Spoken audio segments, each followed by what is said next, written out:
volunteer Michelle Augustin greets one of the twin white tigers at Kowiachobee Animal Preserve, which is located in the residential area of Golden Gate Estates in Naples, Fla.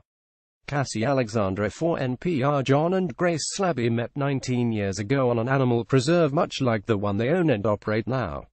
The 5-acre Kowiachobee Animal Preserve in Naples, Fla, holds more than 100 animals, from a 6-year-old African lion named Shaumbay to a raccoon named Dexter. Last month, Kowiachobee was hit by the eye of Hurricane Irma, a Category 3 storm. After an already wet season, the hurricane created more flooding on the property. Grace and John, along with many volunteers, are now repairing cages damaged by the storm. We had anywhere from a foot to a foot and a half of water across the entire property, says 50-year-old John. Irma's path was unpredictable before it made landfall.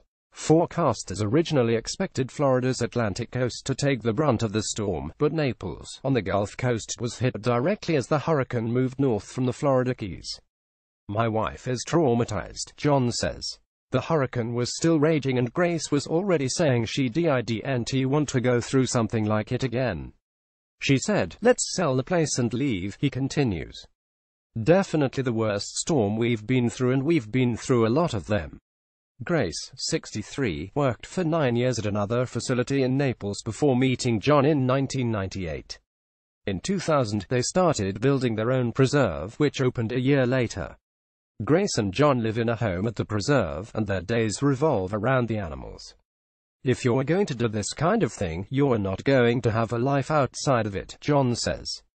"It really consumes everything you do." They have no paid employees, but about a dozen regular volunteers help them with everyday operations from animal care to office operations. Another 20 to 30 volunteers help with disaster recovery, off-site visits and other community events.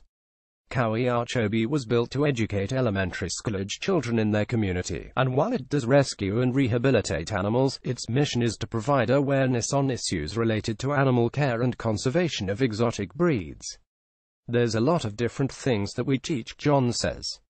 "But with the elementary-age kids, we focus on trying to help the kids understand animals in general and the changes that occur in animals due to the evolutionary process, like habitat and climate and food source.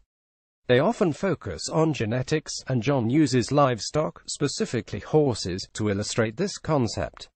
I teach kids about the history of the horse and the changes that the horses have gone through over thousands of years due to manipulative breeding and creating the different breeds of horses," he explains. Now, he is working to recreate a safe space for those animals. "The amount of help needed to make it through a storm grows quickly," John says. "We can get by with 2 or 3 people a day during the week, but you literally need a small army to clean up the mess that's out there right now." In the week following the storm, the preserve had no electricity, limited phone service and a diminishing supply of gasoline. They used generators to run refrigerators that stored the animals' food and clean water since the floods brought in contaminated water. Kowiachobee has used its social media accounts to call for volunteers and donations as it tries to get back to normal. "You have a hard time bouncing back," John says. "It pushes to the verge where you're just like, I give up. You don't want to give up. You really have to dig down deep and say, you know what, I'm not gonna let this beat me. We're gonna come back."